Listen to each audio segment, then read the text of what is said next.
ரவீந்திரன் துரைசாமி நம்ம முக்கியமா இந்த தேர்தலை பொறுத்த வரைக்கும் இந்த செய்தியாளர் சந்திப்பிலேயே எடப்பாடி பழனிசாமி சொன்னதுல இன்னொரு முக்கியமான விஷயம் எஸ்பி வேலுமணிக்கும் தனக்கும் பிரச்சனை இருக்கிறதா சொல்லப்படுது. ஆனா அதுல எந்த விதமான உண்மையும் இல்ல, இது வேண்டுமென்றே கட்டமைக்கப்படுது அப்படின்னு. சோ அப்போ அதிமுகக்குள்ள ஒரு குழப்பம் இருந்துகிட்டே இருக்கணும் அப்படின்னு விருப்பம் அப்படின்றது ஒண்ணு இருக்கா தமிழ்நாட்டுல? எதனால் இல்லை, இதில் இன்னொரு கருத்தை நான் சொல்ல விரும்புகிறேன்.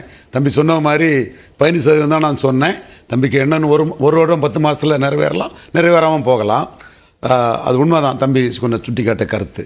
கொங்கு ஈஸ்வரன் அண்ணன் அவர்கள் இன்னைக்கு நாமக்கல்ல அவர் கட்சி வெற்றி பெற்றிருக்குது. திமுக கூட்டணியில் தொடர்ந்து 2வது முறையாக அவர் கட்சி வெற்றி பெற்றிருக்குது. அவர் இவர் சிபி ராதாகிருஷ்ணன் கோயம்புத்தூரில் நிற்கும்போது கூட்டணி கட்சியாக இருந்தார். 15% வாக்குகள் கொங்கு ஈஸ்வரன் கான்ட்ரிபியூட் பண்ணியிருந்தார். கொங்கு ஈஸ்வரன் 15% வாக்குகள் கான்ட்ரிபியூட் பண்ணியிருந்தார். இப்பவும் திமுக கூட்டணியில் அவர் வெற்றியும் பெற்றிருக்கிறார். இதை அவரை தமிழ் மண்ணில் அவர் கொங்கு ஈஸ்வரனோட கான்ட்ரிபியூஷனை மறுத்துக்கிட்டு அதை மறைச்சிக்கிட்டு எடப்பாடி பழனிசாமி போன்றவங்கள்லாம் பேசுகிறது நியாயமில்லைங்கிற கருத்தை சொல்லிக்கிறேன். இது நீங்கள் கேட்டது வேலுமணிக்கும் எடப்பாடி பழனிசாமிக்கும் நிச்சயமாக அவங்க பிரிஞ்சு போகிறதில்ல. பிரிஞ்சு போனால் தோற்று போன கட்சி செங்கோட்டையும் திண்டுக்கல் மாதிரி ஈரோடு கலக்குனார். நம்ம சொன்னோம் கடும் போட்டியும் கிடையாது, ஒன்றும் கிடையாது, படுதோல்வி தான்ங்கிற கருத்தை நம்ம சொன்னோம். அப்போ தோற்று போன கட்சியில் உள்ள பிளவு மக்கள் மத்தியில் ஈடுபடலை. இப்பவும் மீண்டும் தோற்று போன ஒரு கட்சியில் ஒரு பிளவு வந்தால் 2 பேருக்குமே லாபம் வராதுங்கிறது தெளிவாக வேலுமணிக்கும் தெரியும், எடப்பாடி பழனிசாமிக்கும் தெரியும். அதனால் பிளவுபடுவாங்கங்கிற கருத்தை நான் ஏற்றுக்கொள்ளலை, அதற்கான வாய்ப்பு இல்லை. ஆனால் கருத்து வேறுபாடுகள் அதிமுகவுக்குள்ள தெளிவாகவே இருக்குது. எப்படின்னா பாஜக கூட சேர்ந்தா 40,000 ஓட்டு மைனஸ்ன்னு சென்னையில் ஒரு முக்கிய தலைவராக இருக்கக்கூடிய முன்னாள் சபாநாயகர் இவர் ஜெயக்குமார் அவர்கள் அந்த கருத்தை இன்னைக்கும் தெளிவாக சொல்லியிருக்கிறாருன்னா அது எடப்பாடி பழனிசாமிக்கு கருத்து தான். அதே மாதிரி பாஜக மைனஸுங்கிற கருத்து சிவி சண்முகத்துக்கு கருத்து. பாஜகவோட கூட்டணி வச்சா நான் முஸ்லீம் ஓட்டே எனக்கு வரலைங்கிற கருத்தை அவர் முன்வைக்கிறார்.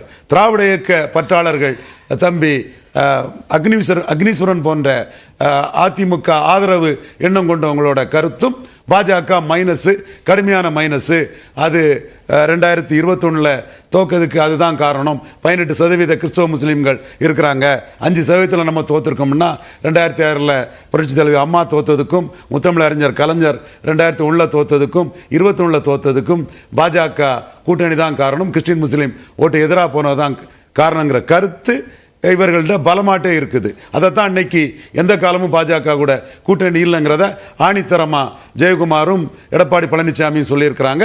நான் ஏற்கனவே சொன்னேன் 2024 அவர் ஒன்றும் சரண்டர் ஆக மாட்டாருங்கிற கருத்தை சொன்னேன். எல்லாருக்குமே அது தெரிஞ்ச விஷயம்தான். இப்பவும் அவர் அந்த கருத்தை முன் வச்சிருக்கார்.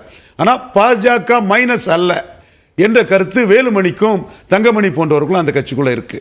கருத்து வேறுபாடு இருக்குது. இந்த கருத்து வேறுபாடுங்கிறது பிளவா வரும்னா சொல்ல விரும்பல. ஏன்னா தோத்து போன கட்சியில அந்த கருத்து வேறுபாடு கூட்டணி சார்ந்த முடிவுகள்ல மாற்றத்தை ஏற்படுத்துமா? கூட்டணி சார்ந்த முடிவுகளில் ஒரு ஜனநாயகத்தில் மாறுபட்ட கருத்துக்கள் இருக்கிறது இயல்பு தானே.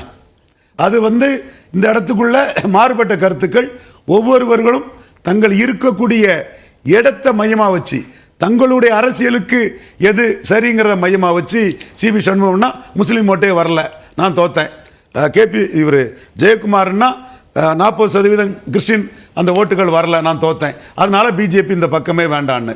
எங்களுக்கு அந்த பிரச்சனை இல்லைன்னு கருதக்கூடியவங்க வேலுமணியும் இவர் தங்கமணியும். அதே வேளையில் தமிழ்நாட்டில் 2வது பெரிய ஆர்கனைசரான வேலுமணி கோயம்புத்தூர், நீலகிரி, பொள்ளாச்சியில் தோற்றுருக்கிறார். அது இயல்பான போலரைசேஷன் தோல்வியா, அவர் முழுமையான ஒத்துழைப்பு கொடுக்கலையாங்கிறது எடப்பாடி பழனிசாமிக்கு தான் தெரியும். சரி, ஓகே.